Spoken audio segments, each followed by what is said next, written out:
le prophète sallallahu alayhi wa sallam attendait le mois de Ramadan en scrutant le ciel. En scrutant le ciel, il cherchait la vue de l'hilal, de la nouvelle lune.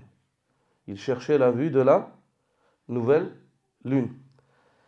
Et c'est ça qui détermine l'entrée du mois en islam.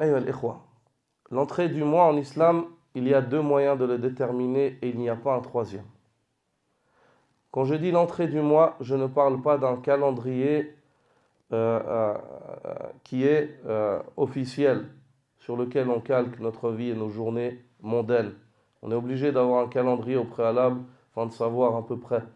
Je parle d'un calendrier de caractère religieux, adorateur, par lequel on voue un culte à Allah subhanahu wa ta'ala.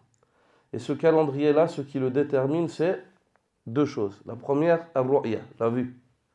Et la deuxième, c'est si on ne voit pas, c'est quoi la solution? Ikmalul idda, le fait de compléter le cycle. Et le fait d'avoir recours à des calculs, ayyuhal ikhwa, ne fait en rien partie de la religion du prophète sallallahu alayhi wa sallam. Certaines personnes vont dire, oui, mais à l'époque, il n'y avait pas des calculs. C'est faux. Ils avaient des méthodes de calcul. Déjà à l'époque de l'A'immatul Arba'a, l'imam Shafi'i s'est prononcé sur cela. L'imam Shafi'i s'est prononcé sur cela.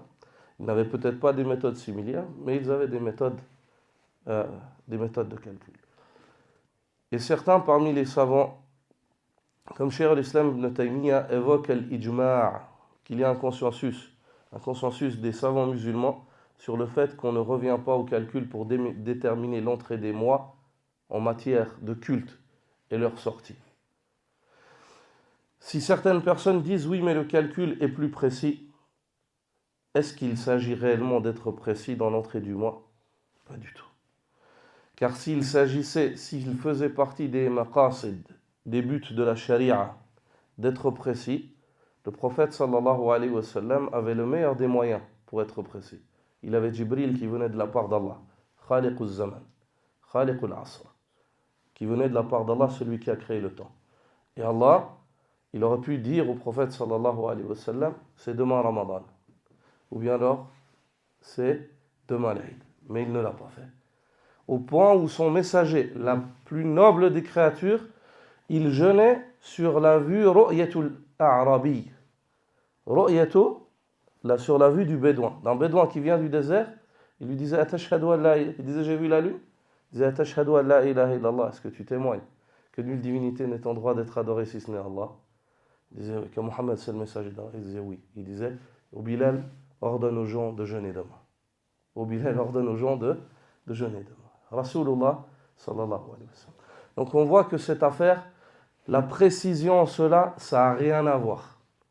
Ceux qui viennent et disent oui, mais on est plus précis. Est-ce que quelqu'un t'a demandé d'être précis? Personne. Ni Allah, ni son messager ne t'ont demandé cela. Et le prophète sallallahu alayhi wa sallam n'a pas recherché la précision en cela. Il s'est soumis aux injonctions divines. Qala Allah wa fa'al. Allah a dit comme ça, et lui il l'a fait. Et lui il a fait sallallahu alayhi wa sallam.